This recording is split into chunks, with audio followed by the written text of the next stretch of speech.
This podcast is a member of the Voices of Wrestling Podcasting Network. Visit voicesofwrestling.com to hear the rest of our great podcasts, as well as show reviews, columns, opinions, and updates across the world of wrestling.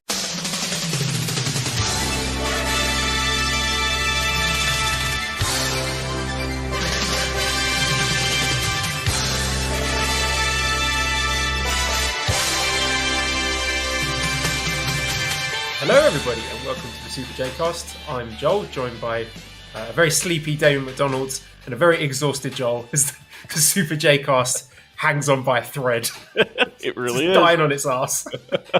It's got the logistics of this is just it's tough and unfortunately it's not going to get any easier, Joel.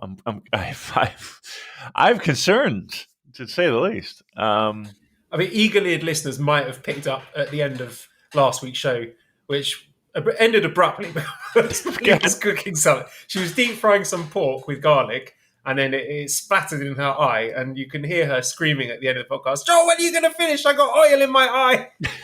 So I had to end that quite quickly, and so there've been lots of negotiations this week on whether or not the show can continue. Really? We're here for this week. So what I would say to you, listener, is just cherish every episode you get from this point onwards, because it could be your last. We never know what's going to happen. Was there serious discussion of, Joel, I can't have you doing this. I can't have you being out of pocket for 2 hours. Was there a definite conversation about that? No, it wasn't that. It was just at that specific time of the evening where Mally's usually busy getting Esther's dinner ready. So Mally's proposed that I either do it after Esther's gone to bed, which we can't because that's your work day, or doing it early morning for me before I go to work. But now that I'm back to work at full time, right, that would involve me like getting up at the latest like 5 a.m. And then I'd have to leave we'd have to pull the plug after about an hour and a half. And I don't think that would make for good audio. But on the plus side, Bangkok is starting to open up a little bit here. So the parks are open again. Okay. Restaurants and cafes are open a bit. So that does give more options for Mally and Esther to do stuff and not have to be stuck in the house while we're recording. Okay. So there's a little bright news there. Okay. So it's not all doom and gloom. Then we have a little, there's a light at the end of the tunnel here, right? Yeah, I would think so. Because everything's changing for me now, because this is, the second week of me actually physically going back to work since January 2020. I've been doing this online nonsense for a year and a half now. So actually getting up early and having a commute and going to work. The classes are still online for now. I mean, there are talks about getting the kids back into school at some point, which is really exciting. So we had our first day of teaching online today, which, even the fact that it was online, as a teacher, I always get anxious the day before, the night before the first day of school. So I didn't really sleep well last night, which is silly. I've been doing this for more than 10 years now, but I still can't help getting those butterflies of I guess it's the unknown really. So, yeah. But I'm grateful to actually be able to go through that process of getting up and going to work and having colleagues to talk to and all that stuff, which you sort of might take for granted and might become a burden, but I've missed it personally, even though it does mean I have to say goodbye to the family in the morning. Usually by the time I leave, Esther's still asleep, but a couple of times she's been awake. The first time when I left, she had a meltdown because it's never happened to her before with Daddy going out for the whole day. But then like a couple of days later, she just waved me off. She's like, bye-bye, and was waving at me. As I went around the corner, I could hear a little bit of fuss, and but that stopped pretty quickly. So we're making progress, David. They're doing all right. All right. Just little, as they say, baby steps, right? Good. I mean, I know everybody was ready to kick us out the door. We were ready to put some a shovel of dirt on the grave. But everyone can relax. So, sorry, keeping it strong style. We're still here. We love those guys. We're not throwing any shade at them, but they would absolutely love it if we pulled us up in this, wouldn't they? They're like they're trying to throw banana peels on this whole deal. Yeah, I know. It's all in fun. But yes, it has become a little bit hectic, hasn't it? But again, G1 season right around the corner. I saw, who did I say? I saw Lanza, or, Voices. I don't know if it was Richard or Joe, talking about G1 coverage. And I was just like, these guys are still doing this. Yeah, we're doing daily audio, right? Every night, live, immediate reaction. Yeah, I'll give it to you. Fuck off. I'm going to bed. Yeah, that's right around the corner. And then we got, even further around the corner, staring us in the face is outdoor show at, I still call it the Sabo Dome. I think that's how people remember. When people talk about MetLife Stadium, there's a MetLife Stadium in New York. And every time Kevin Kelly says MetLife Stadium, and I'm like, wait a minute, they're in fucking New York? And I have to remind myself now it's the Sabo Dome. Yeah. I think it's funny that you shared that tweet. I did catch that you shared that tweet of our logistics. It's just tough. You live on the other side of the fucking world. I live on the other side of the world from you. We both work. You've got kids and COVID, but yet still, let it be known. Let it be known. I can't think of any other reason why we're doing this other than we like talking to each other, number one. That is, Damon, that's literally it. It's the fact that it is a pleasure for me to chat to you for 2 hours a week. That's it. It's not about responsibility to the show. It's not about... Don't be ridiculous. It's not about... I don't even have responsibility to my own family, let alone this dopey podcast. It's not about being a voice, a leader in not only the New Japan community, but the pro wrestling community. That doesn't weigh heavy on your shoulders? Not for New Japan Pro Wrestling, which according to the popularity on Reddit poll is right down with NXT and WWE Raw. So, oh, really? There's a poll? Yeah. Really? I can't remember. It was something that popped up on Twitter about a little survey. So we're in the mud, Damon. Is that right? I mean, are we above Impact? That's our goal. That's a good question. I'd have to check. I mean, if we're in Impact Land, we're fucked. I don't even we can't. Strong Style can keep this shit. They're the king of the dipshits now. You know what I mean? Great, congratulations. We'll give you the crown. Okay, so this is the Reddit census. Do you regularly watch? Any yes response. So, okay. Oh no, okay, we're not in the Impact zone. So Impact is at 12%. Okay. Raw is at 17%. New Japan 22%. NXT 23%. SmackDown 28%. NXT Takeover 44%. WWE main roster pay per view 53%. AEW pay per view 68%. And AEW Dynamite 70%. So we are circling the drain, Damon. We've got to pull our fingers out. Maybe if we did a better podcast, this wouldn't be happening.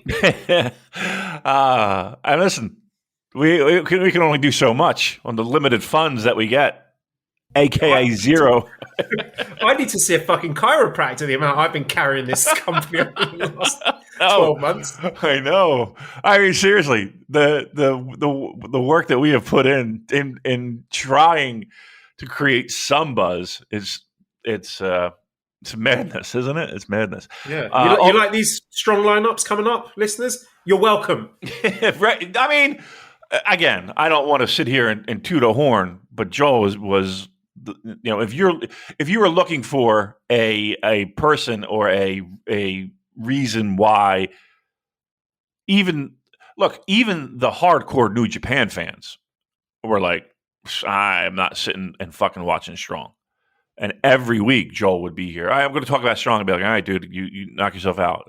Go for it. I got Rocky Romero on the phone to me every weekend. Is it still good, Joel? Should we keep going? Yeah, Rocky, it's good. Well, it did pay off in a certain sense, Joel, as I'll share with the listeners. I will be in Philadelphia on both, October, was it 16th and 17th? Both nights I am credentialed. So if anything, it is we have made a name for ourselves strong enough so that it was a breeze just contacting the company, and it was right on in. Instant email back. So They know where their bread is buttered, hopefully. Big deal, Damon. And not only that, you get to see Will Ospreay, Lance Archer, Minoru Suzuki. They're all coming to Philly, so that's exciting. Yeah.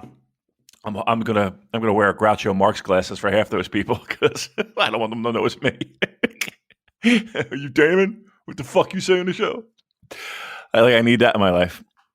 That won't happen. It better not. I'll just be like, look, dude, it's a fucking show. What do you want from me?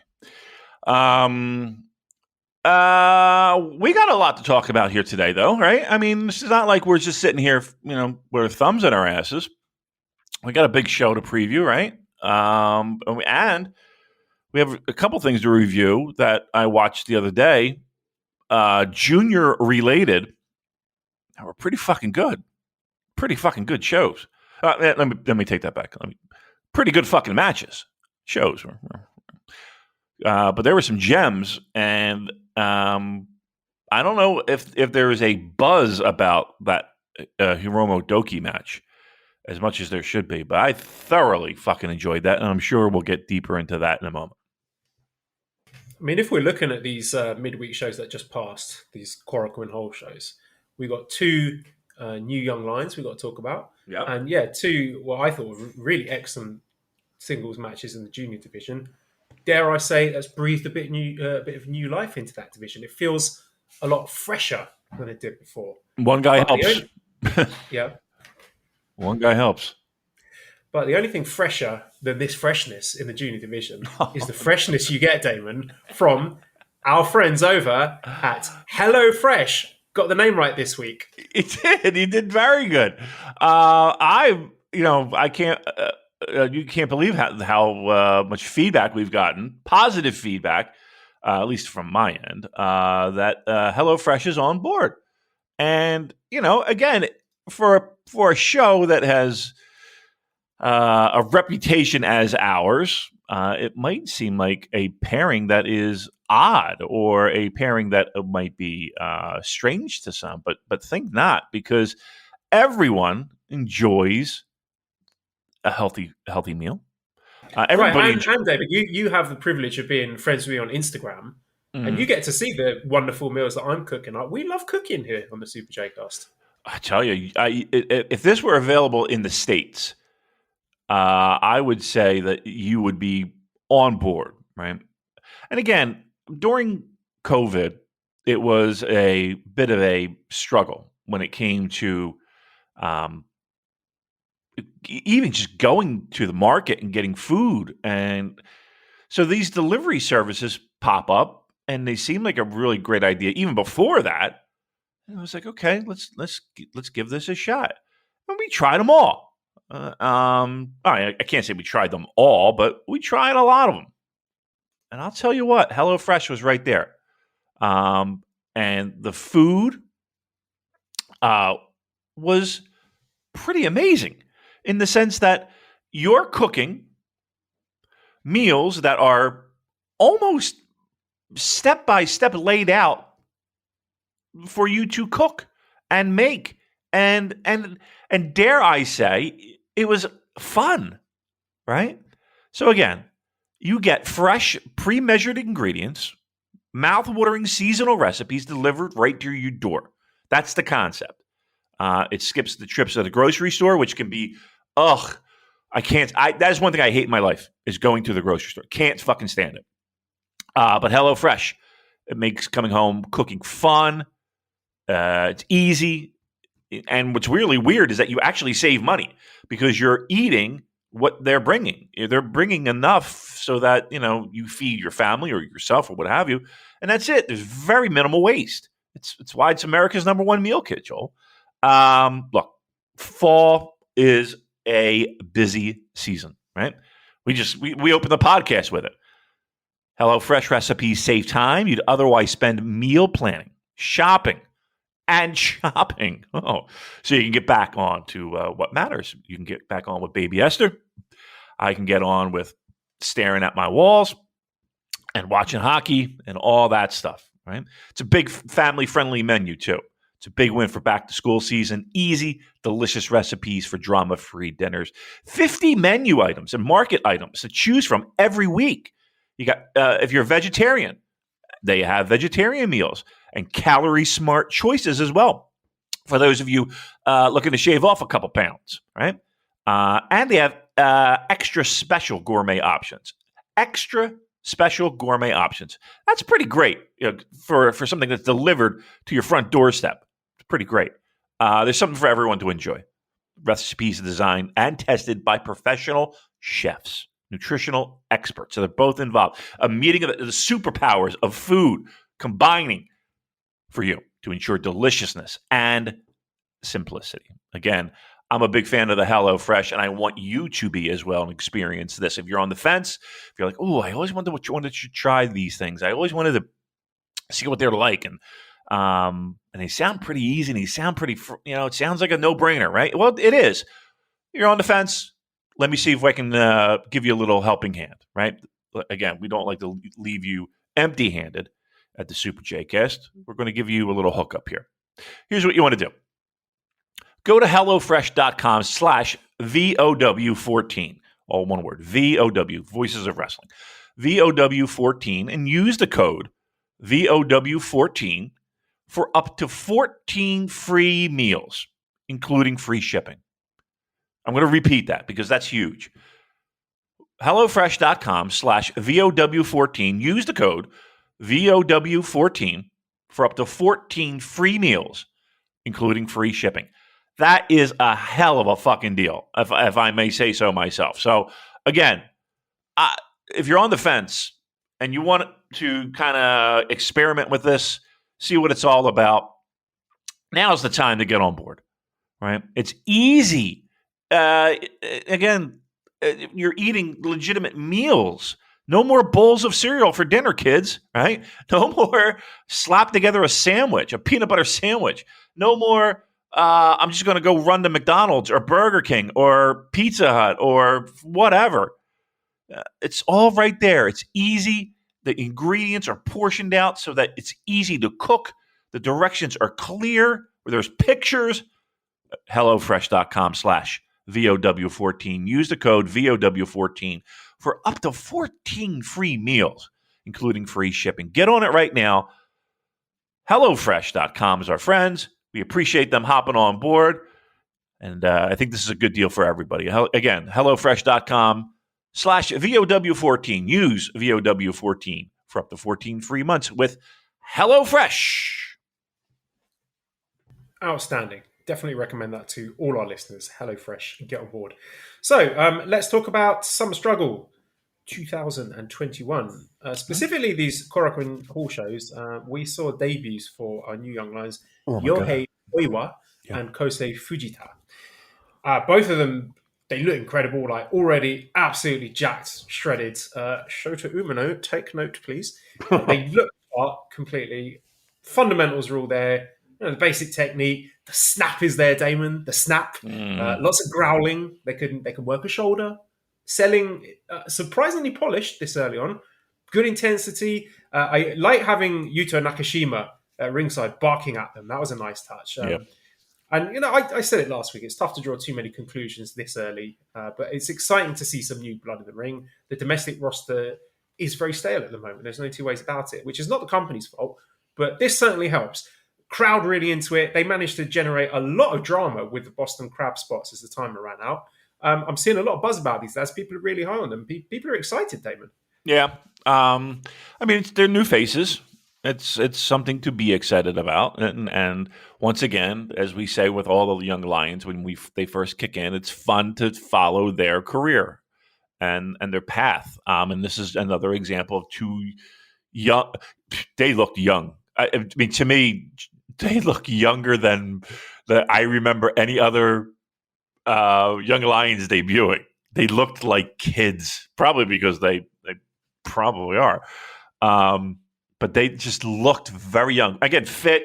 But there was just something about either I'm getting older, which I am, or they're picking up kids in friggin' middle school, bringing them in. And another thing that was pointed out is, and it also had me wondering too, the in-ring debut was a little bit quicker than normal. And I think COVID had something to do with that because, again, you could put these guys on a show, 10 minutes, have them do their, their thing. They're growling and they're headbutting with each other and, arm barring and leg locking and simple pro wrestling, but at a high intensity.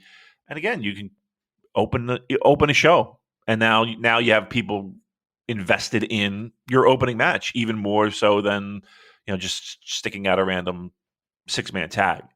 But again, if it was mentioned that in the past it would be a year or so before these guys would step foot in the ring, and now they debuted in they hit the dojo in April? Did I hear, or March? Yep. And then that's correct. Yeah, and then popping them in the ring. So I don't know if that would help or hinder their progression. I personally, I think it would help. Again, we're not asking them to hit a shooting star press in a 20-minute match. We're asking them to do the basics and do it fundamentally sound and do it well and with intensity and try to make a connection and show that fire and passion. And again, seems like easier things in the pro wrestling world, but for a person, this is their first 3 matches. That takes time. That takes time. So I don't know. It just gives it a little bit more. It gives us as fans a little bit more to sink their teeth into with these shows. It gives us a little bit something more to look forward to. That's my personal enjoyment from it. It's so much better than, again, a random 6-man tag. We got something to look forward to. And here's the thing. We know that the majority, we're in a building phase. I guarantee we'll see a lot more time limit draws. That's what they do. That's how they book these things out. To not give anyone a definitive edge. There's subtle edges. People might, the last one, Boston Crab's locked in and time limit expired, and if it was maybe another minute, he would have gotten a win. Or if if we locked it in a minute earlier, he would have gotten a win. So again, there's little tiny points in there, and that's why they do it the fucking best. For all our bitching and moaning about New Japan throughout the past 2 or 3 years, that's one thing that they get right, and they get right every single time. Yeah, big thumbs up for me. Like I said, it's just previous years in New Japan, they've had the luxury of being able to cycle talent in and out of various tours, but they haven't had that this time. So, we're getting sick of seeing the same old faces again and again, and I'm sure they're sick of working the tours as well. So it's just good to see some new blood in there.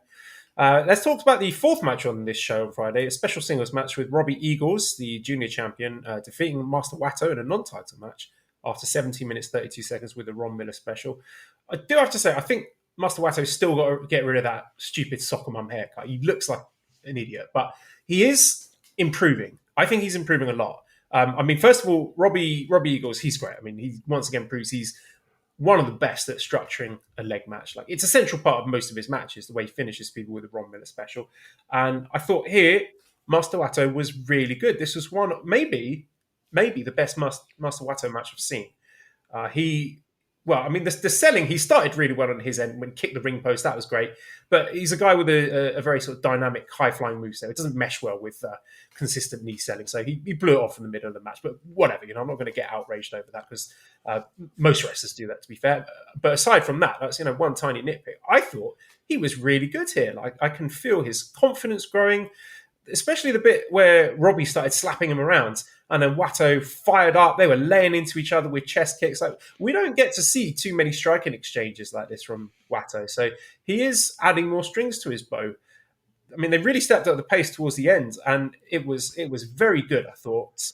One of my favourite Wato matches I can remember. And this time last year, I got the feeling from him that he was almost overthinking things. And in those moments of doubt and uncertainty, sequences or ambitious moves tended to fall apart, and to my mind that stopped happening, which is really encouraging, that he is noticeably improving. And his selling in the last couple of minutes was great. He was clutching the ref's leg in desperation before he tapped. So I thought it was really impressive here, Master Wato. I can agree with you to a certain point. Has there been improvement? Yes. Is it even close to where I thought it would be after all this time? No. I still think he has issues. I don't know if it's confidence. I don't know if it's just clarity. I don't know if he loses himself in the ring. I don't know if it's some things he just looks a little lost on. And again, we're throwing flowers on it. These are compliments that I would be thinking we would be, throwing them at, the young lions, at any one of them that just graduated. These are compliments that we would pass along to them. This is a guy that's been here for 2 years, right? Has it been 2 years, since his debut? And his excursions, he's, these are things that I would have hoped he had already sorted out. It feels like he is so behind in where he should be.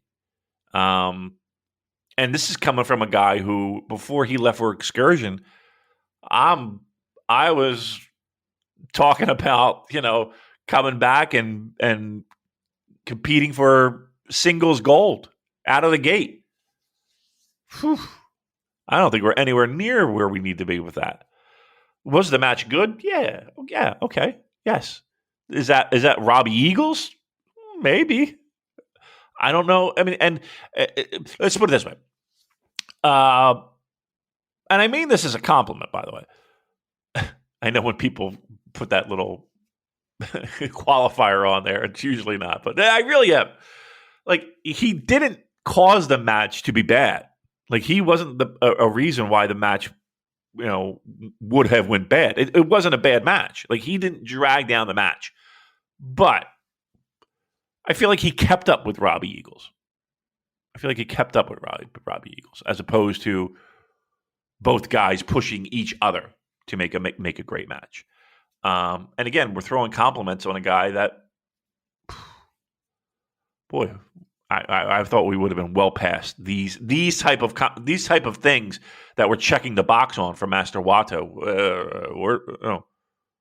This should have been a while ago. So whatever the case may be, but it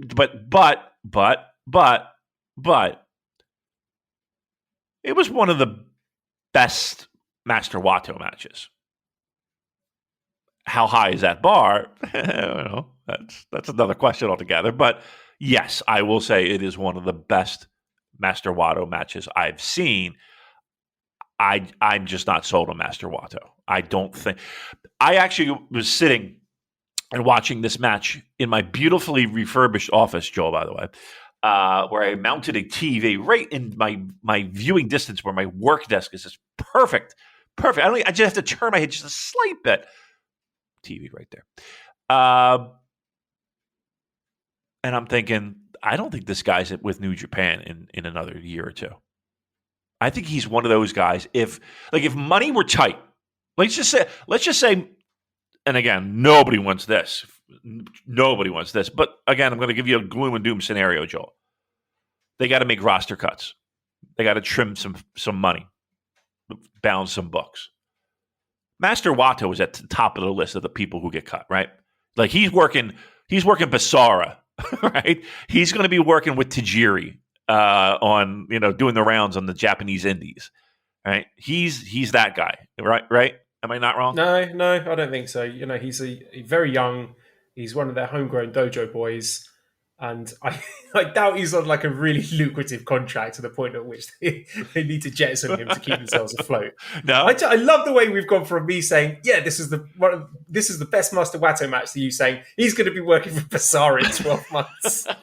I'm just saying, I'm giving you a wacky scenario, but of the wacky scenario, he's the leader of the pack. And listen, let's not, and it's not like New Japan doesn't make cuts and says, okay, we're done with this guy. And usually it's for reasons that are, the guy's a troublemaker, or the guy maybe got in trouble with the law, or stuff like that they're willing to turn their back and quicker to turn their back on. I'm just saying, if there had to be roster cuts, Master Wato's at the top of the list. I'm sorry. I know. Look, I think people project their wants on him. And I don't think maybe I project my don't wants, but I don't know why I would, because I want him to be good. I loved him. I had big things in store for Master Wato, but I just feel like it's like a poor performing student that we're now saying, oh, great job, you got a C plus. Okay, all right, great job. What do you think would be his next steps then?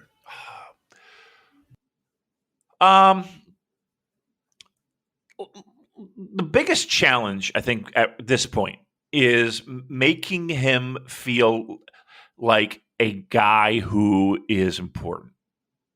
I think that's because he has just this luster of a boob, and you have to, like, the gimmick doesn't help, and you see that gimmick has been toned down a little bit, right? It felt like, to me, it had been, especially in this match. Like, did you feel like the master, Yeah. like, you know what I mean? His hair is looking less blue. Tenzan seems to have pulled back a bit, especially in the backstage promos. It feels like we're starting to see more Hiromu Wato these days. Yeah. It's again like one of those things where I just think the perception of him and his debut, I think, was one of the biggest botches of New Japan. Like the way that he was brought in, that vignette, the video package, that getting his ass beat by Douki, who again we're going to throw some flowers at later on, so don't worry. But again, at that time, Douki was. I think Doki's in a better position right now than Master Wato. Let's put it that way. And Douki was kind of like the I don't want to say the running joke, but Douki for in the beginning was a bit of a meme, right? Yes, I think that's fair. Yeah, right. So in my mind, Douki's well blasted past Kawato here. But here's the thing. It's not that difficult to do. Like, if he came out there and had what he's going to need one. But if he came out there and had some real fucking bangers of matches, like if he put out like a performance like Douki has in the past couple, spotlight performances, I think he would lose that label of his. This was one of those matches that you think he could have, right? And he did. Yeah, if they're consistently, like, I was going to say this year's Best of the Super Junior could be, I don't want to say make or break, because I don't think if he has a poor Best of the Super Juniors, he's going to get cut or anything. But I think this is the tournament, assuming we're getting it later this year, where I want to see consistent, high-quality matches from him. Yeah. I mean, he needs to have a really great performance to knock off this label he has. Because it probably says something that how depleted the junior division is.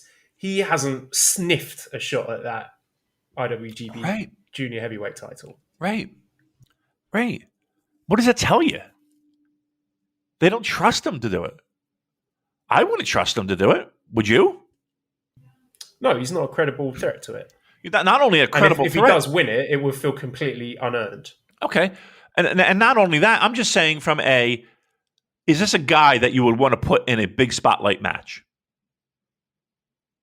Like, there's nobody on this roster. He would freeze up and probably end up tripping over his own feet. Right, he's going to hurt somebody or something, or himself, right? That's what I'm saying.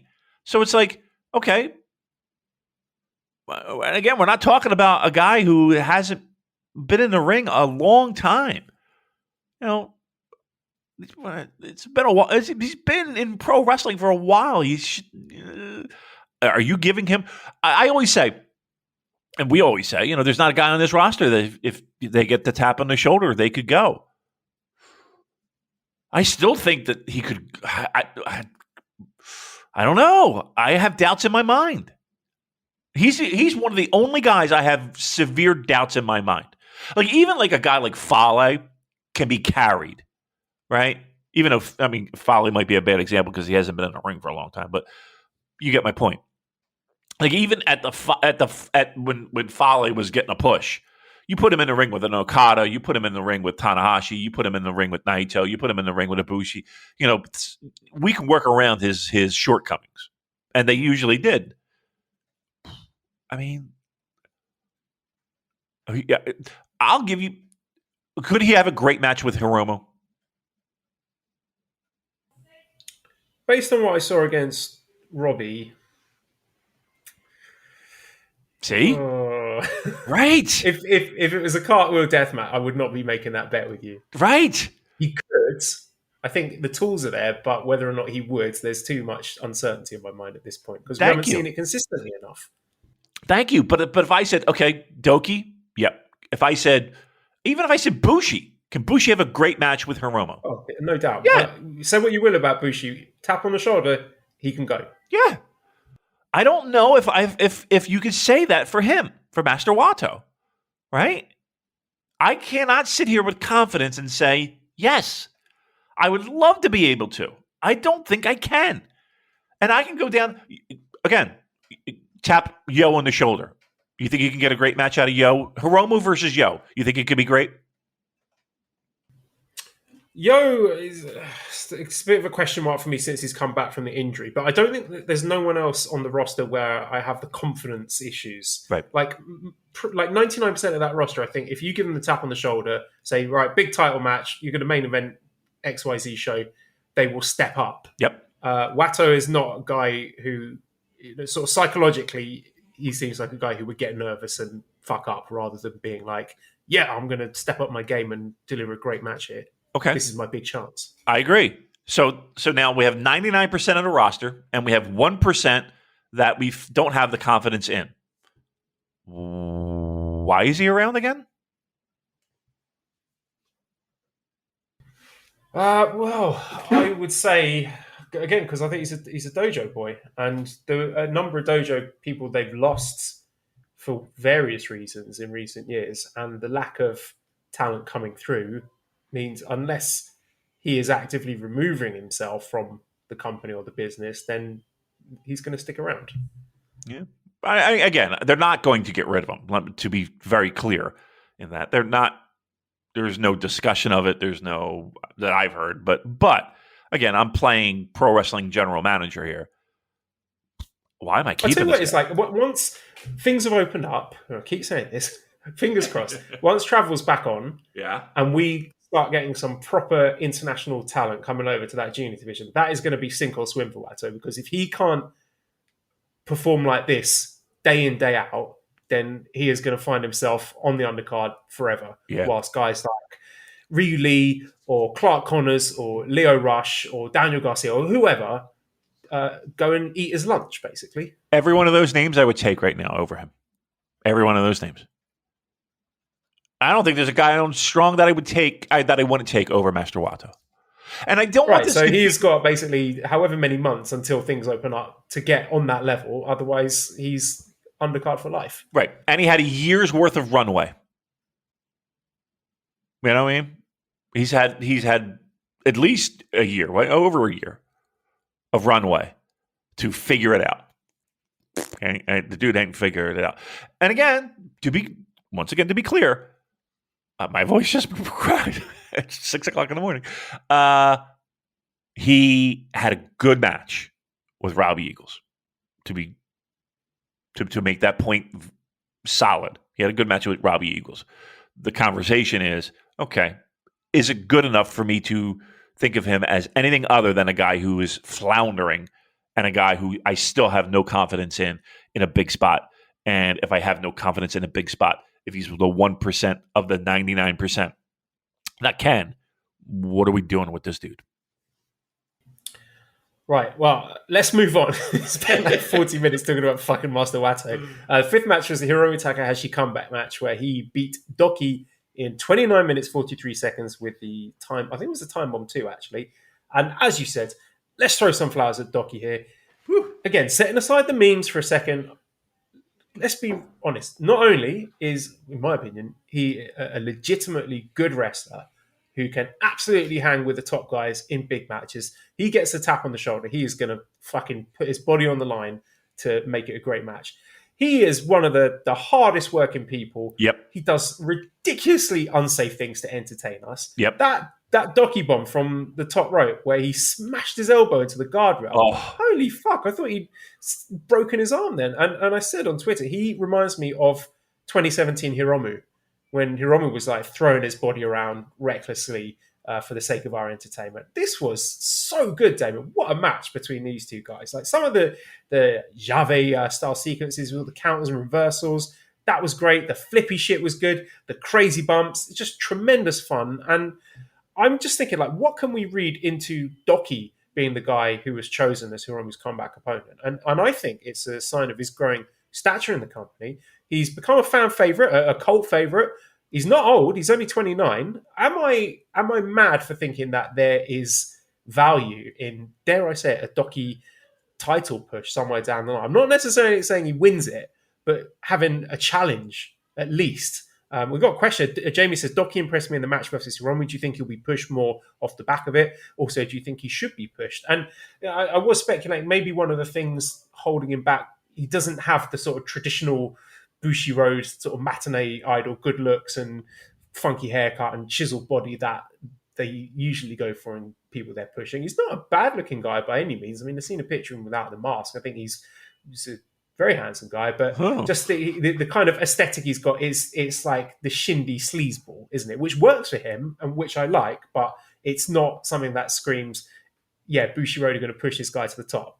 But leaving all that to the side, in ring, it's on point, Damon. I love this. I got no problem with him not only getting opportunities, more opportunities. I would have zero issue, Joel, and I'm saying this right here and now, if you gave him a tiny run with the belt. None. I would have no problem. Douki is in my eyes, if not one of, if not the most improved guy in my eyes in the past year and a half. I mean, you could argue Cobb. I mean, there's guys that are in that argument. Don't get me wrong, but I think Douki is in that mix. And again, debuting as just a guy who was just a trash bag who would come in with a last minute replacement for, was it? Yeah, it was Despy that got injured, wasn't it? Yeah. I mean, everyone was like, "Who the fuck is this shindy nobody taking up a spot?" Right. But here we are. And here's the thing: he's fit in as somebody who's different. He's fit in as somebody who has made himself stand out, if that makes any sense. And he's a perfect example of a guy who has made the most of his opportunities. Like that's all that you ask for.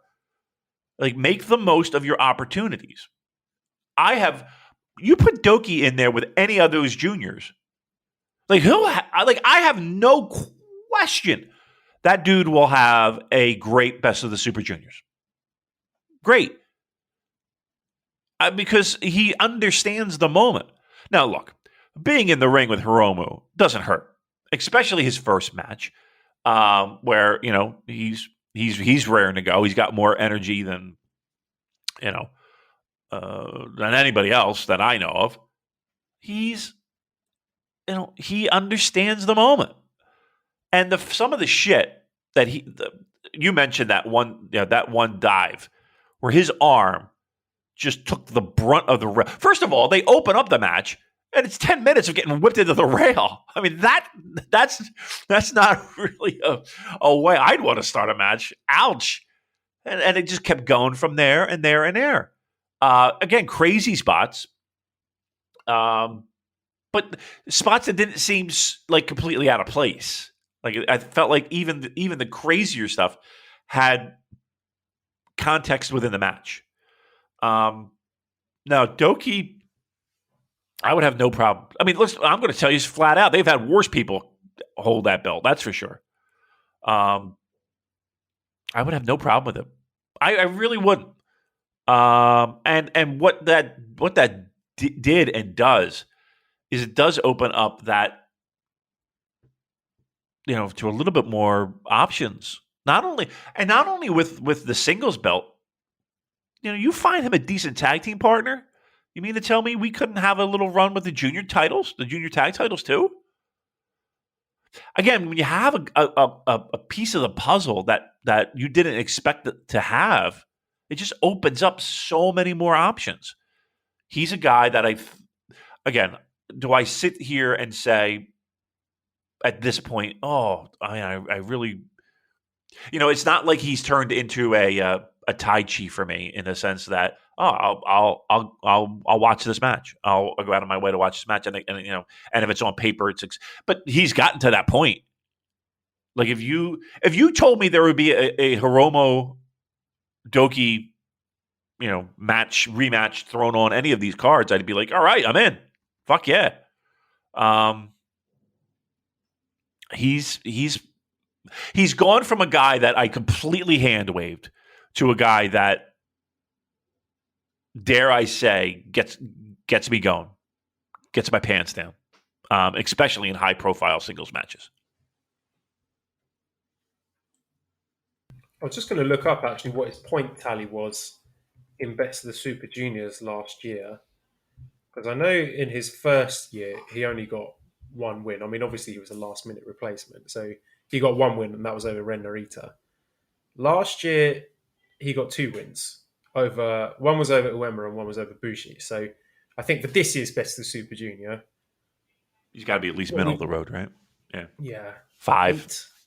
8. Yeah. So 8 points. Yeah. So four wins. I think 4 wins would be a good return for him. Going from 1 to 2 to 4, I think would be, establish him as a guy who, not necessarily going to be taking the belt anytime soon, but someone that you should take seriously in the division. And I think he's earned that. So fair play to him. Well done, Douki. Yep. One of my low-key favourite wrestlers in New Japan at the moment. Agreed. And yeah, there was a huge buzz over this online. Like a lot of people who don't usually watch New Japan, don't tweet about New Japan, were saying, fuck, this is great. Everyone should be watching this. So if you haven't seen it, definitely go out of your way to check it out. So let us move on then to preview 2 big shows this weekend. We have Card Fight Vanguard Overdress presents Wrestle Grand Slam in MetLife Dome. We have night 1, Saturday, September the 4th in Saitama in the MetLife Dome. First of all, we had some good news here. The dark matches on these shows, the Stardom special matches, which up to this point had not been televised and not been on New Japan World, are now going to be shown on New Japan World, which is really good news because, I mean, you imagine the function of these matches is to get New Japan viewers seeing some Stardom and thinking, hey, this is really good. I want to check out Stardom subscription service, or I want to go see some Stardom shows.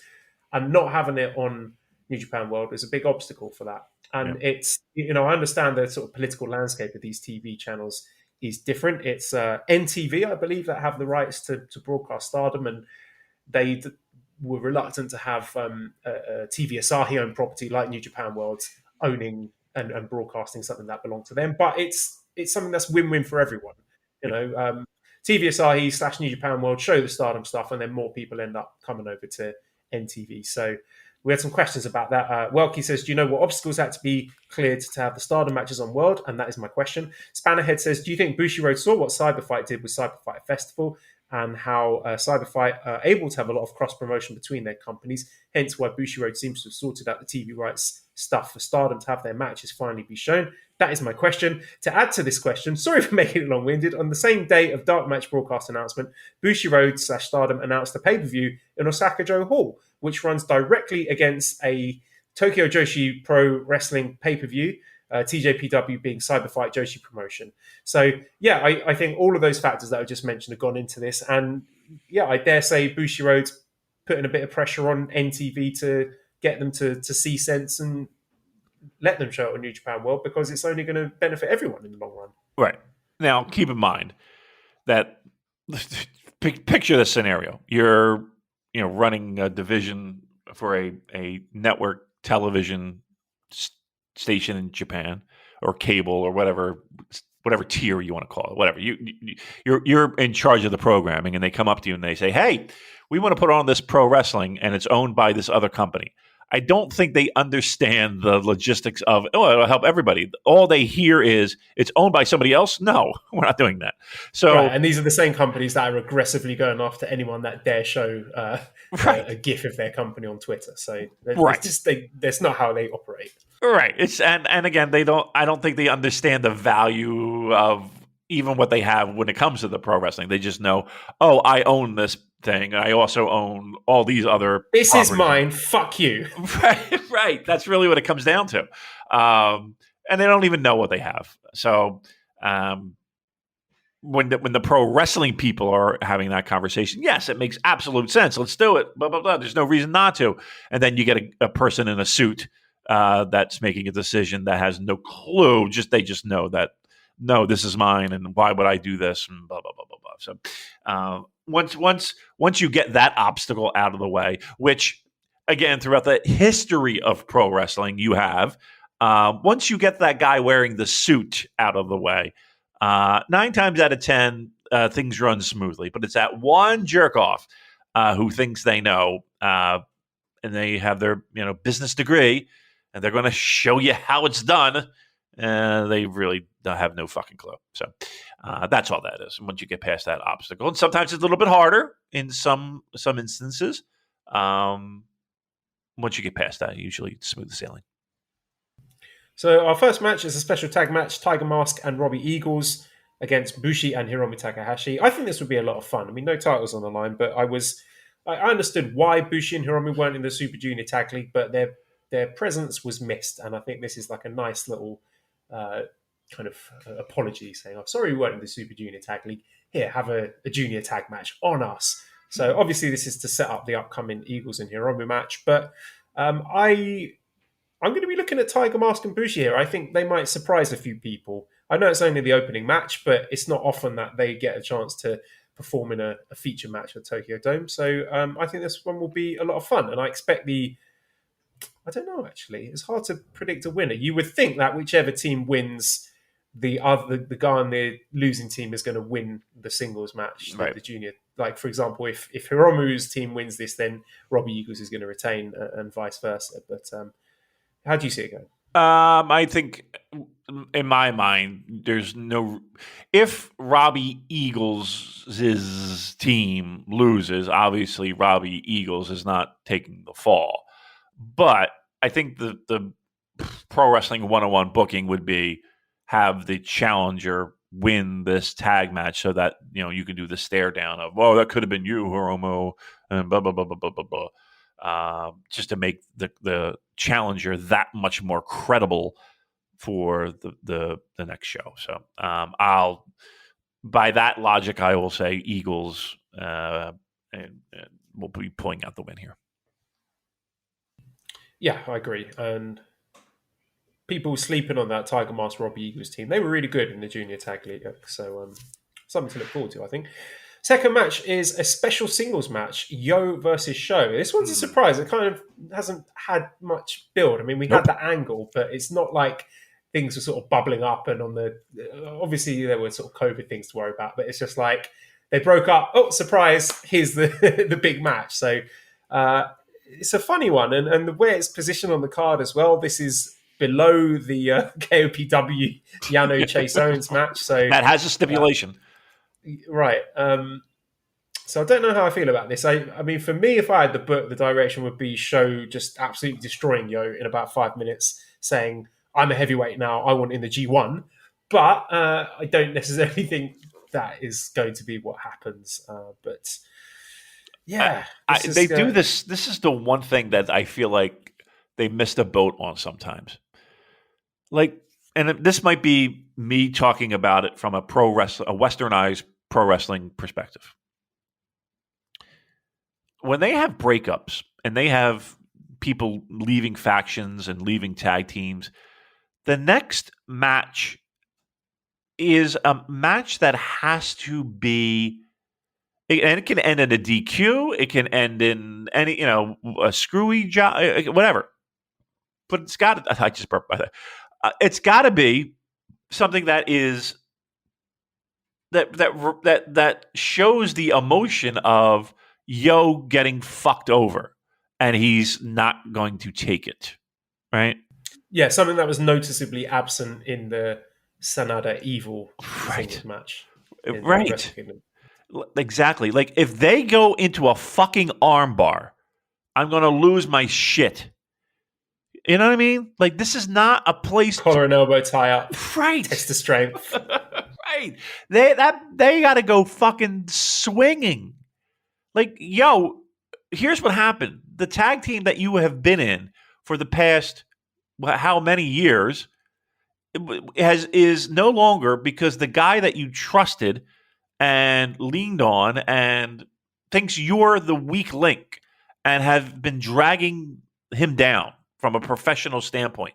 So much so that he was willing to leave you laying in the middle of the ring and not help you as you were getting double teamed, and fucked you over. You pissed off at that? You angry with that? Okay, don't grab an armbar. Punch him in the fucking face. Right? Like, I don't understand. Like, this should be a bigger thing, a more heated thing. Like, they don't. That's one thing they just miss the boat on a lot, I feel like.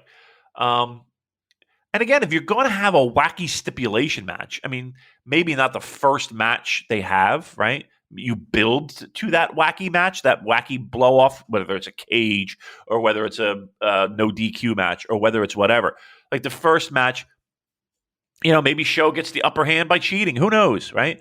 And maybe this is what we're seeing. And I got a strange feeling, though, it's going to be they're going to have a match. Show beats him, right? Pins him with, you know, something legitimate, and then gets on a mic and says, I want to be in G1, throws down the mic. That's what we're going to see. And I'm like, this is pro wrestling. We can do a lot more with this than what you're doing. And again, it might be Western pro wrestling guy talking, but that just seems like a no fucking brainer. And I don't know why they don't do more of it. Okay, let's talk about the third match then, which is the Provisional KOPW 2021 No DQ I Quit match. Oh, right. Between Chase Owens and Yano. I mean, shouldn't that be flipped? I'm just saying. Go ahead. Oh, sorry. No, wait. I have a question before we do that. John asked, Show or Yo, which one is Jannetty? Yo's Jannetty, right? We're clear on that, right? Yo's Jannetty. Yeah, I think Show has definitely the higher ceiling, but I don't want to write off Yo, but from what I saw when he had his big title match against El Desperado, wasn't great. And admittedly, that was after Despy had been suffering from COVID, so maybe not entirely his fault, but I will need to see something special from Yo on Saturday to stop me from thinking he's the Jannetty. This is going to be a big match for him, right? Because if he winds up being a Jannetty, what do you do with him after this one match feud is done? You know what I mean? I know we talked about it last week, but boy, what the fuck do you do with Yo at that point? You know what you do. Yo, Master Wato. You nailed it. You nailed it. Okay, so this Yano versus Chase Owens match. Am I a complete idiot for thinking this could be good? Just because the way it's been built has leaned towards it being more serious. Do you think I'm fooling myself and this is just going to be like comedy ha-has? Because I think the fact that this is a third match in a Tokyo Dome card, a third match from the top, no less, they might try something a bit more serious here. Nuzzled between Show and Yo, first match feud. And what's the match after? Okada against Cobb. You got yourself Comedy Central, baby. Get ready for the ha-has. Right? Because this is the thing, like, Yano, once a year, he will have a serious match. Like, he'll go up against, like, Ishii at the G1 or something, and then he will do, like, proper wrestling, and everyone will lose their shit because they just love to see it because it's unexpected. I think if he does that here, and they actually have a serious match, it could go down really, really well. But you never know. Well, the numbers don't lie, and they spell disaster for my hopes of getting a serious match here at Wrestle Grand Slam. No DQ. What are the steps? No DQ and what? I Quit match. Do you think we're going into Tully Blanchard Magnum TA world with the I Quit match? No. Refresh my memory, please. Oh, sure. Yeah. Maybe one of the at the time, maybe one of the most violent matches, a Starrcade fighting over the U.S. title, a blood feud between Magnum TA and Tully Blanchard for the U.S. title. I Quit match, one of the first I Quit matches I remember seeing. And I remember being like, holy shit, they're killing each other. It ended with a spike, a piece of a chair, a wood chair that was turned into almost like a shiv that was being dug into Tully Blanchard's eye. And the one thing is they would drag in the house mic, because you had to see I Quit. So they'd be pounding on each other, say it. And they'd shove the microphone in their face and he'd be like, no. And it was so very dramatic. I would definitely recommend watching that I Quit match if you haven't, for those who want to watch a little old schooly wrestling. I don't think we'll even I don't even think we'll sniff the levels of Magnum Tully with Chase and Iano I Quit match. That's for sure. I'll guarantee you that. Maybe it'll be like the Rock versus Mankind I Quit match, where we'll have chair shots. Chase Owens absolutely fucking caving Yano's head in with unprotected chair shots. That was crazy. Mick Foley was just fucking. I hate to say it, but he's paying the price for all that shit now. That's for sure. What do you have? 2 hip replacements, and he even admits there are times where he can't even fucking remember where his keys are, let alone anything. It was just, oh man, that was one of the most brutal chair shots, man. Unprotected, hands behind his back, right? Just how many were there? Like 8, 9, 10? Yeah. And then you watch that. Was it Beyond the Mat? I can't remember. It was one of these. Beyond the Mat. Yeah. And he's going he was trying to get Rock to stop, but he couldn't. He couldn't communicate that effectively. Yeah, because he had his kids at ringside, didn't he? His family. Yeah, Chloe. What was it? Or what's her name? Is it Chloe, the kid? But she's now an adult. She's 20-something years old now. Yeah. That documentary was pretty good. I remember watching it. And then they were backstage, and Rock and even Foley went up to him and said, "Yo, Rock, that was a lot of shots there, brother." Rock's like, "Oh, I didn't know. I was just laying them in." I was like, "Oh God, yeah." Woo-wee. Good times, pro wrestling. What we're going to be getting here between Toru Yano and Chase Owens. Maybe. We'll see. There's the little optimistic part of me hopes that this is a serious match, but I wouldn't bet a cartwheel on it. Okay, then fourth match is the special singles match with Kazuchika Okada versus Jeff Cobb. So Okada has the last 2 wins in their previous 2 singles matches, both with his little jackknife pin thingy. So you would expect here Jeff Cobb to get a big dominant win, maybe leading to a rubber match in the G1, possibly. How are you seeing this going? Well, if we are speculating a solid Jeff Cobb run in G1, which I think a lot of people are. To get to the final. How good would that be? Jeff Cobb. Good? Jeff Cobb versus Naito final. How good, right?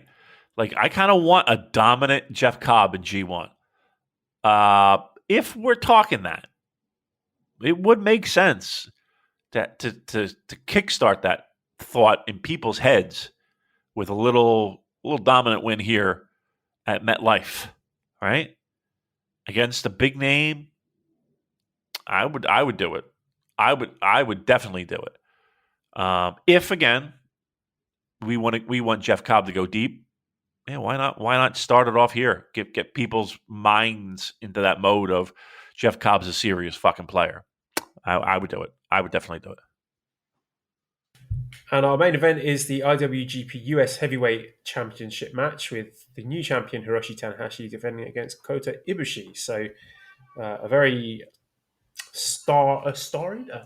a good rivalry between these two. Lots of tremendous matches between the pair of them. And now, like I said, I fully expected Tanahashi to be winning that US title to bring it back just for spots like this, so you can headline a B show. It's like so originally the IC title was your secondary title to give to the main eventers who weren't doing anything to headline B shows. Right. Then they merged that with the heavyweight title, and the Never title became fulfilling that function. And then that got stuck on Jay White in the US, so they had to get Tanahashi to do a rescue mission to go to the States and bring the US title back. So this is like the third belt in less than 12 months fulfilling this function. Yeah. But here we are, Tanahashi versus Ibushi. Probably going to be great. I mean, we're propping Ibushi into a Tokyo Dome main event yet again. Fully expect the program to deliver. I mean, Tanahashi knocked it out of the park with Shingo however many weeks ago that was. This is probably going to be great. I'm not really sure who's going to win this. I mean, the story has been that Ibushi has surpassed Tanahashi. So, I mean, I guess I'll go with that. Ibushi probably should win here, shouldn't he? I think that I'll say maybe, right? I really don't know. I'm trying to think of like other logic that would help me pick a winner in the sense of, okay, whoever wins, you would expect them to eventually take a flight back to the United States, right? And I think Tanahashi is a guy that is more likely to have that happen than Ibushi. Agreed? Well, don't let the golden lovers truthers hear you say that, Damon. Right. I mean, I think that might be the case. And again, they've already talked about it ad nauseum about Tanahashi showing up on AEW and all that shit, right? I think that's kind of where I think Tanahashi wins, right? Here's the thing, because I don't think you can get Ibushi on a plane. I don't. Do you trust that man alone in the United States? I wouldn't. No. But I don't think this belt's going back to the States. Oh, I think they're keeping it here as their secondary singles title. But why do they need that in the States? They got the Never title and the Strong title over there. Because that's the belt that will be on AEW. That's the belt that they're going to defend. One match, 2 matches. I mean, they tried to line it up for the Chicago pay-per-view this week, right? I mean, originally it was going to be Archer and Tanahashi, but they couldn't make the logistics work. Tanahashi is going to be on AEW with the title. Now, he's not losing it, but he's going to wrestle on AEW soon, right? Don't you think? Yeah, probably. I mean, it does look like Tanahashi versus Moxley is a match that is inevitable at this point. I don't know whether that is going to be in the blue ring or whatever color the AEW ring is, but it does seem like something that both companies are keen on. Yeah. And here's the thing, too. That company has so much going on right now between Punk, which I'm thoroughly enjoying it, just FYI, thoroughly enjoying. And I'm hyped for their show too. That's a fucking solid show. That aside, they got that. They got D. Bry, as we like to say, right in their back pocket. Adam Cole's going over as well. Adam Cole. I mean, you're not bringing Ibushi in that mix. You know what I mean? Like if you're gonna if there's going to be some kind of reunion, some kind of, and again, I'm not even saying that there is. I'm not even saying that we're doing that. I'm not even saying that that's even in the cards. I don't even know if those issues have been resolved. You're not doing that now. Why would you? Why would you? To me, that's a big time program, and a big, and maybe I'm more in the weeds with it, so it would mean more to me and people like us and listening to this podcast than a casual AEW fan. It might not really resonate as strongly, but I think it's a big program that you do not do with everything else that they have going on right now. Yeah, they don't need it at the moment. And right. I'm looking at, like, for example, the fact that they've sent Kojima to fight against Moxley, which I understand why that's not going to excite the casual AEW fan, given the absolutely stacked roster they've got right now. But I mean, I guess the intention there is to get hopefully Japanese fans watching Dynamite and hopefully converting them, or Dynamite, whatever show it's on, All Out, is it? And getting Japanese eyeballs on AEW. Yeah. So that match, that's not really for New Japan fans or AEW fans, really, is it? No, I mean, it's a match to give Mox something to do. And who knows what it leads to, Who knows what it leads to, but it's Yeah, I mean, right now they don't need it. They don't need anything like that. They have shit in their back pocket right now that will last them well into the new year. You know what I mean? Like, of all the people that are moving there, they got shit that'll last them at least to the beginning of next year, and then we'll see what happens. Okay, well, let's move on to night 2 of Wrestle Grand Slam. This is Sunday, September the 5th. And yeah, I mean, we do have these opening matches, Stardom special matches, but we're not going to cover them because I wouldn't be able to do it justice. There are people who are more knowledgeable than us out there who can break down these matches. So well, let's go straight on to the first match, which is a special tag match with Tomohiro Ishii and Kazuchika Okada versus Great-O-Khan and Jeff Cobb. So how do you see this one playing out? Again, if we're trying to make Empire strong, I think they need a win, right? I think they need a win. I think that team needs a win. I think that team needs to be I don't want to say elevated, but just, again, a little bit polished up a little bit. So I would go United Kingdom. United Empire. Did I say Kingdom? Yeah, Empire. I'm sorry. Yeah, it would be cool to see Great-O-Khan getting the big win here. Yeah, he needs it. But that said, I mean, Ishii has got this Jay White challenge. I don't think that matters really. I mean, Ishii's Teflon, so yeah, I would like to see Great-O-Khan picking up the win here. Second match then is the IWGP Junior Heavyweight Tag Team Championship match. The champions El Fantasma and Taiji Ishimori defending against the challengers, the Super Junior Tag League winners Kanemaru and Desperado. Again. I think Bullet Club are retaining because I think they're taking it over to the States, and I think they're going to feud over there with Taguchi and Rocky Romero. I think there's going to be a Mega Coaches feud stateside, which I think you're right. I think would be cool. Yep.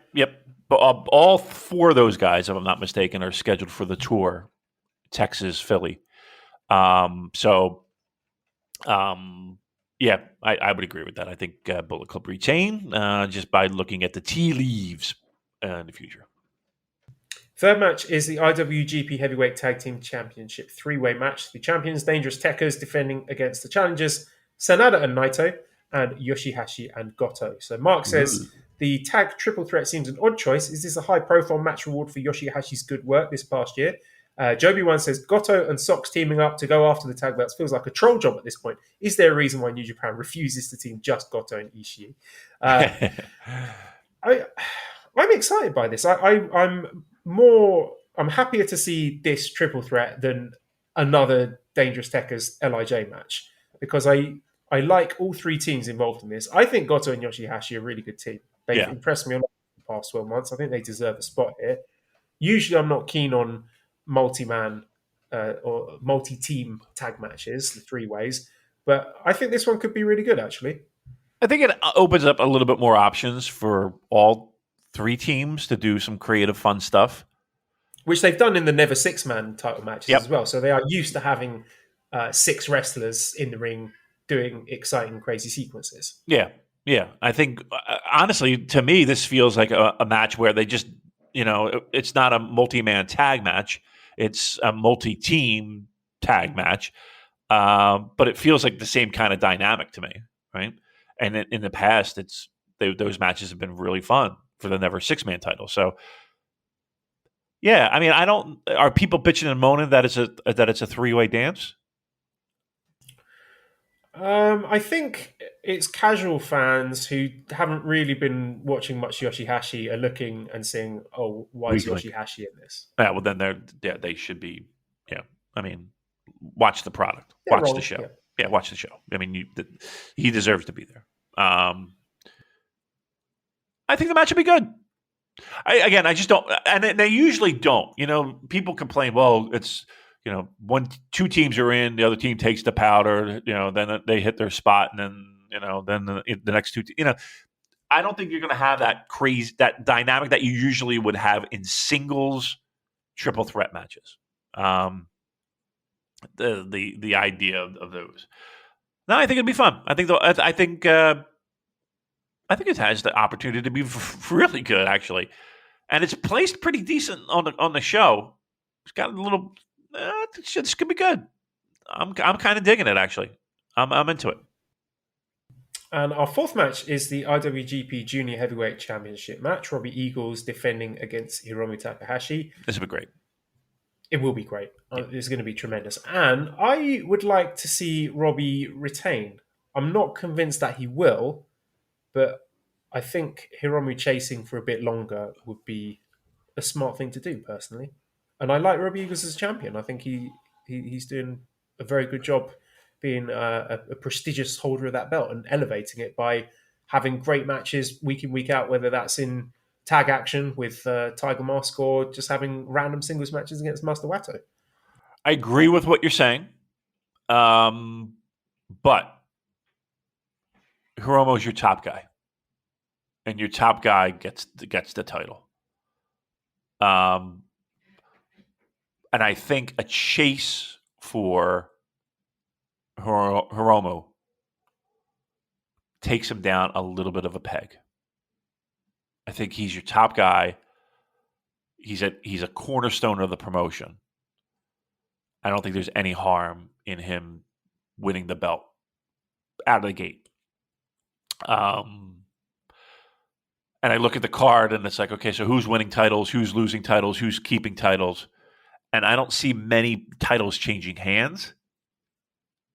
But here's a definite one where I would say, if because of all that, this you're going to have a new champion here. At least I would anyway.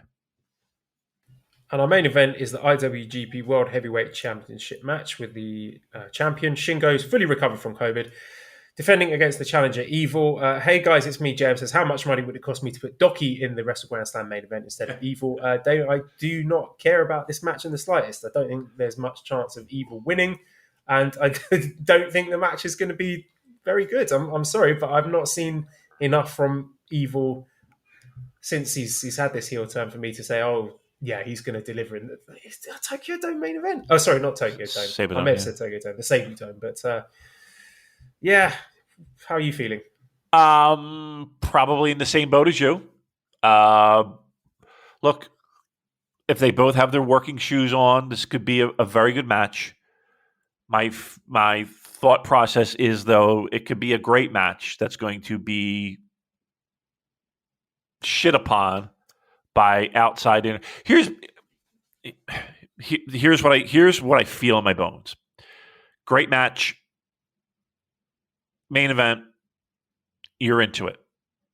Then you're going to have that bubble of ref bumps, interference, bullshit. Somebody's going to try and thwart the other, and then Red Shoes finally wakes up and says, "All right, you're out of here, Bullet Club, ooh, go." And then they get back to 5 minutes of the finish. I wouldn't mind if they did that. Like, if they get all the Dick Togo shit out of the way, because it's going to be there. Right? It's going to be there, yes. Yeah. But if they get that out of the way and let the pair of them have, closing 5 minutes, a clean closing 5 minutes that's worthy of the main event of a Dome show, then I'll be more inclined to look favorably upon this. I'm going to say that, like, if you want to do that in the middle of a show, if you want to do that, I hate to say that the era of doing that in a New Japan heavyweight championship title match is over, or it's going to happen. That's what's disappointing, is that I know that in something that is this is the end of two nights. This has to end on a climactic note. And in any way where you're fucking with that, it bothers me. And add to the fact that it's Evil, that like Shingo's my only hope in this, right? Like, seriously, Shingo is it. If Shingo, and I'm putting all my hopes on a guy who is recovering from COVID, and who knows how serious it was, and who knows what stamina he has, and how hard he can go, and and if we're seeing 100% Shingo, right? I'm putting all of my hopes for a last match, 2 nights on this, where, again, I'm already conceding the fact that I'm going to get plenty of bullshit.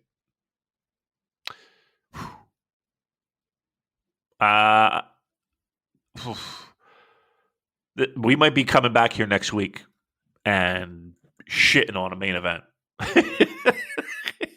I hate to say it, but boy, again, but I will say this too. These are the moments where they completely reverse it and they blow us out of the fucking water, right? This is yeah. And to be fair, like the stadium show, was it the Jingu one they did with Naito and Evil? That was pretty good. Okay. It was okay. Look, they there's a lot working against this match. There's a lot working against this match where I have a lot of doubts, and that is what is tempering my excitement levels. Like if there was none of the history of what I've seen in the past from Evil and Bullet Club and all that shit, okay, I'd be a lot more excited, even though it feels like this is a match I've seen a lot of, whatever. But now we're adding that. Again, we're adding the fact that we don't know how recovered Shingo is, what effects COVID had on him. I don't know. I hate to say this, but I'm watching this match to see how they get out of it, how that doesn't happen. That's how I'm watching this match, and that's not the greatest way to watch a pro wrestling match, especially, again, last match, major show. I'm watching it to say, all right, how are you not going to fuck me over here? Overall, I would say these cards look pretty good. I'm looking forward to these shows. How are you feeling? Yes, I'm looking forward to them. I don't think that there's any buzz for any of this, though. No, I think that's fair. But actually, having said that, another little thing to be excited about, we may get, and I'm not 100% sure about this, but we may get G1 announcements on these shows. Yeah. So, I mean, the only question marks for me are whether Hinare and Bad Luck Fale can make it over. And if they don't make it over, we're looking at possibly 2 spots. A lot of people getting excited about that, thinking, they might be bringing some outsiders, some independent talent from maybe other Japanese promotions. You're getting Gorillas of Destiny, aren't we?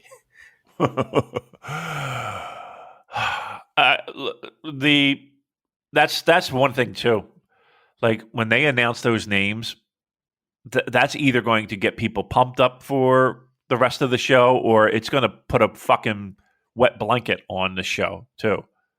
Like when they announce those things, imagine if it's what you just proposed, and now we're going into Evil and Shingo. You know what I mean? Like, it's going to be some tough fucking sled in there, right? But if there's it names, seems like they've tried to have something exciting in all the G1 nights in recent history. Like 2019, they put in Shingo and Ospreay, and John Moxley was in it. And 2020, even with all the COVID stuff, the big hype surprise was that they managed to get Jay White and Jeff Cobb and Juice and Will Ospreay in the country in time for the G1. So do you think that they've got something up their sleeve? I hope so. They can't be that tone deaf. They can't be that blind to the situation. There are smarter people there than that. So yes, I'm going to say, and I don't know. I have not had anybody give me any word of any new names, outsiders, what have you. I'm kind of hoping that they do, because again, the last thing you want is people online shitting on the fact that G1 announcements are there and they are boring as fuck.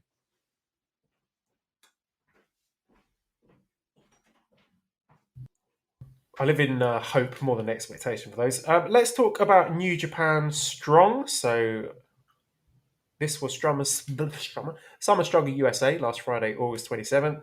Also big news coming from Strong. They're moving to 8/7C, which what is that? All right, Tell so me in American language. in America, Saturday starting 9/18. What is this? What do these numbers mean? I'm going to explain. So the United States covers a large span of land, Joel. And what they're saying is that the first number is usually Eastern. So I'm in the Eastern time zone. We have 4 time zones in the United States. Eastern, Central. We have 3 or 4. I think we have. I don't even know. I'm eating a vitamin too. Anyway, Even you don't understand it. I do. What do you mean I don't understand it? The first number is Eastern. It's 8 Eastern, 9 Central. Right? There's an hour difference, right? Okay, so is this a good thing that they've changed the time? No, it's Saturday night. Who the fuck's watching pro wrestling on a Saturday night? Right. So, Summer Stronger USA, we open up with the Stray Dog Army, Barrett Brown, Mysterioso, and Bateman defeating the DKC, Adrian Quest, and Wheeler Yuta, 9 minutes, 26 seconds. Bateman pinned the DKC with This Is a Kill. Stray Dog Army, they need to clock up wins like this. I think it's always good to have an undercard heel unit. Mysterioso is a bit of a strange addition, but a fun one, I think, to help sort of mix things up a bit stylistically. Second match was Carl Fredericks defeating Alexander James in 9 minutes, 37 seconds with the MD. Honestly, I thought Alexander James got more out of this match than Carl did. I'm looking at this Carl Fredericks versus Will Ospreay match coming up at Autumn Attack and late September and thinking that one, I need to see a big performance from Spicy Carl there. And main event was Chris Dickinson, Brody King, Leo Rush, Juice Robinson defeating Team Filthy, Royce Isaacs, Jarrell Nelson, Chad Kratos, Tom Lawler. Chris Dickinson pinned Jarrell Nelson after 40 minutes, 24 seconds. Oh no, he made him submit with an STF, I think. This is really fun. Again, I always love these multi-man tag matches. I thought Leo Rush was particularly good here. I liked him sort of scuttling around like a spider. I thought he linked up really well with Brody King, making Filthy Tom chase him around.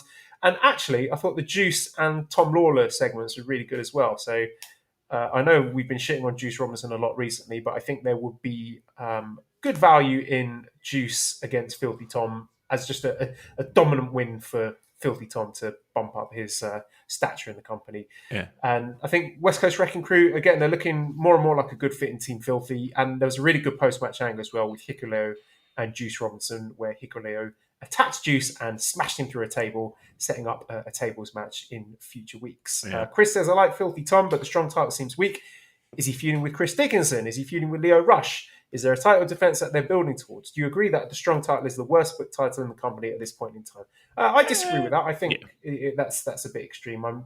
The next challenger is Leo Rush, and I'm looking forward to that match. I think they're building up to it well. They've put it over in strong on this episode. They had a lot of stuff going on between Filthy Tom and Leo Rush that are setting up well. Like Leo can use his speed and agility to make Tom chase him and wear him down and tire him out, and then jump on him when he's vulnerable. So I think they've done a pretty good job with that. Yeah, I mean it's a brand new title. You got to give it some slack. It'll and it's hard because they booked like 4 weeks of TV in one shot, so it's not the easiest thing to have that congruency. I was thinking in my head, man, wouldn't it be great to have some of these guys coming over for a G1? But obviously that's not going to happen because 99% of those guys that you mentioned are booked for the Phillies and the Dallas shows. So that's such a shame what's happening, but it is what it is. They're going to make the most of it. So and Leo Rush, he's not retiring, right? Can we be very clear with that? That's not happening, right? It seems unlikely to me. Okay, all right. Just so everybody's clear. All right, very good. What else We've got a big show coming up. We've got a barbecue brawl this Friday, September the 3rd. Have a look at this lineup, Damon. We have 3 singles matches. Josh Alexander versus Daniel Garcia, which I can't fucking wait for. I think that's going to be tremendous. Ray Horace versus TJP, which I think will be really good fun as well. And Matt Morris versus Hikuleo. So I think that's a tasty little lineup there. I get it. Barbecue bash, tasty lineup. I see what you did there. Nice one. Good. Professional broadcaster. Yeah. Mere all week. Tip your bartenders. What? Yes. Very nice. Good card. I like that. What else we got? Give me a couple of questions so we can wrap this thing up so I can go to work. Autumn Attack tapings on September 25th and 26th. We have Minoru Suzuki versus Fred Rosser, Will Ospreay versus Carl Fredericks, and Team Filthy versus Suzuki Gun. Lio Rush versus Taiji Ishimori. Woo. I'm into these. I've seen. What do you think about Suzuki versus Fred Ross? Because I can't wait for that. I think that's going to be great. Me too. I'm fucking. I mean, again, who would have thought we would have seen that? But yeah, I want to see what happens there. I'm very curious. Very curious. Suzuki's doing a nice little tour. He's working. He's working GWC shows, and he's working the strong stuff. And then he's going over to England. I think it's that I see. Yeah, he's doing it right. He's getting a nice little tour in. Philly should be nice too. Philly's got a stacked. I mean, we don't know any matches, but Philly's looking pretty good there too, with all the talent that's going to be there. So excited to see everyone there. And before everybody asks, I don't know, like meetup. We're not doing a meetup, are we, Joel? That is up to you, my friend. I take no part in that. No one's ever going to see me ever again. Oh, I want a hologram. I want a hologram of Joel. I mean, here's the problem. I don't know, and I don't know how people are comfortable with it. I don't know. I mean, you are going to be sitting in an arena, so at that point, like what, it is what it is. Let's put it this way. I don't know yet. I don't know what that'll look like. It might just look like, hey, I'm at the bar. If you want to come fucking over, I don't care. Show me your vaccine card. We'll figure it out. I don't know. I don't know if there'll be anything official. I don't know if I have the energy for that. We'll see. Well, maybe as we get closer, I will. But as of right now, it's going to be loosey goosey. Stay tuned for updates. How about that? Multiverse A says, which match are you most looking forward to on Suzuki's Tour of America? Also, who would you like to see Minoru Suzuki face that currently isn't on his list, and why is it Josh Alexander? Look, I dare say Suzuki's going to get to plenty of matches while he's over there. But yeah the Fred Rosser match looks very tasty to me. Last thing for you, Damon. Any hot takes on the upcoming Yota Tsuji versus Screwface Ahmed match in Sheffield for RevPro? Screwface. Look. Sounds like somebody you would hang out with back in the day, right, Joel? Back in your hooligan football days. I think I went to school with that guy. Look, I bet you Screwface is pumped, right? I bet he's talking it up at the pub. Yeah. I'm going to be very honest with you here. I have no fucking idea what Screwface is all about. So maybe today I'll do a little homework and look up some Screwface matches and see what we're in for here. This time next week we're going to be eating a massive L, and Screwface Ahmed is going to be your new favorite wrestler in the world. I'll tell you what. Could somebody send me a compilation? Can someone send me a best of Screwface? That's his name, Screwface. Yeah, Screwface Ahmed. I mean, that means fuckface, doesn't it? I don't know. I don't know what Screwface means. To me, Screwface means fuckface. And fuckface is not a good thing. Imagine being a wrestler being called Fuckface Jones. That's not good. Nobody wants that. I think that was the gimmick they were going to give to Wato originally before they settled on the way to the Grandmaster thing. Yeah. Fuckface Wato. Fuckface. All right. Listen, I got work to do, Joel. I'm a very important person. I cannot be just talking pro wrestling. I have. Sorry, Antonio. We don't have time. But let's do Antonio. We can go for nearly 2 hours. You want to squeeze in Antonio? Yeah, let's squeeze in Antonio. He had a rough week, from what I understand. He had a rough week. So let's get the Antonio in and get that out of the way. I can't remember what his question. Oh, come on! Really? I've got 2 questions from him in my notes here, so I write them all down. So the first one I've got here, let me read both of them. Read one first, please.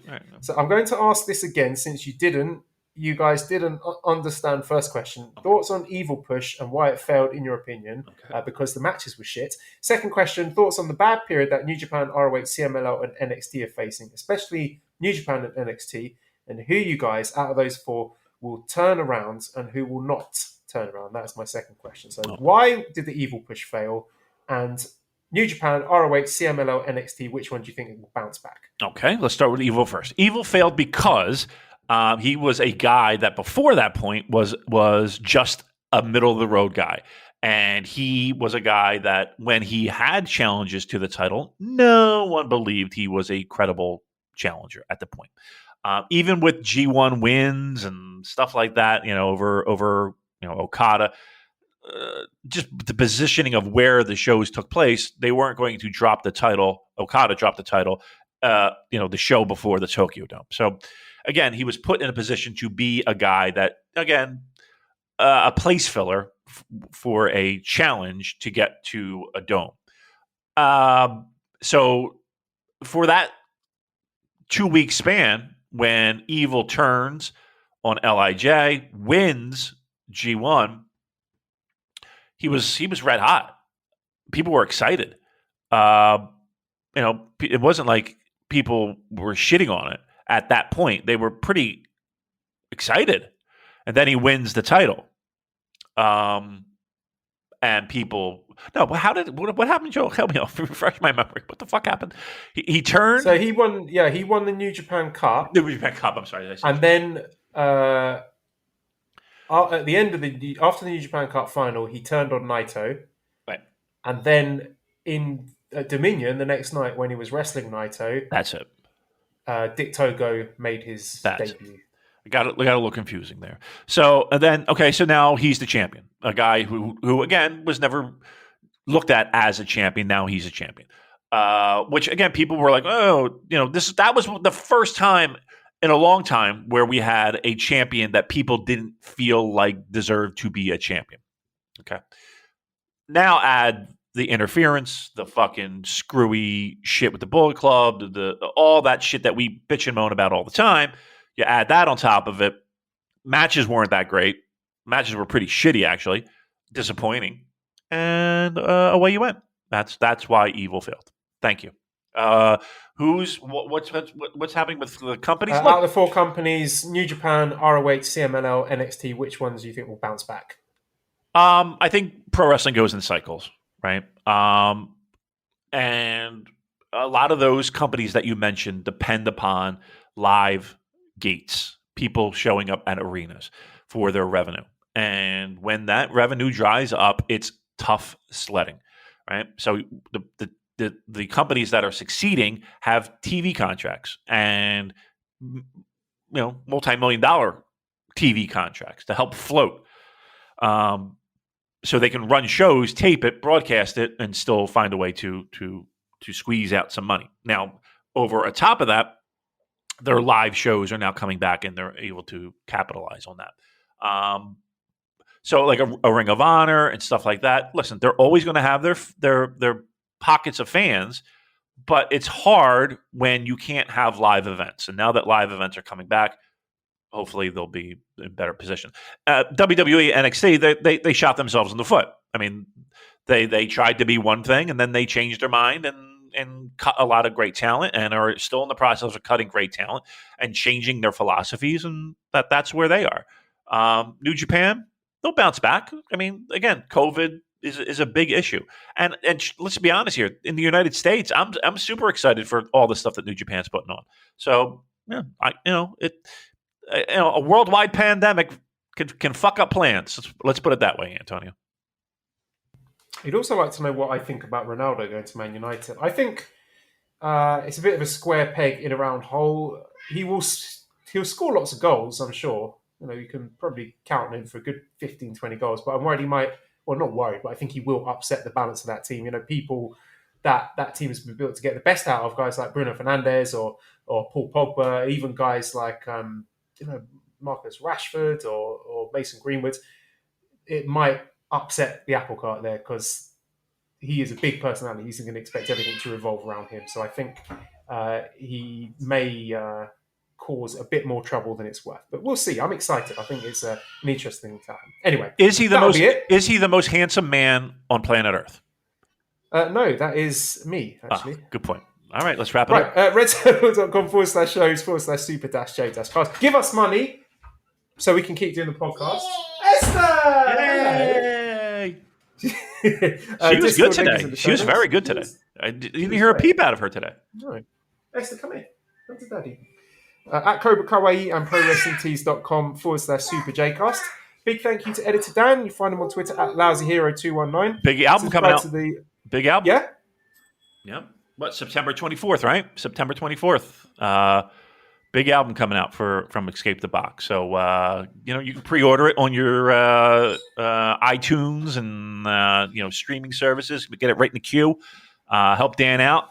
24th, it looks like, I could have the date wrong, but around there. Look up. Escape the Box, you know where to find them on Spotify. Escape the Box UK on Twitter. There you go. Check them out. There you go. Good stuff coming.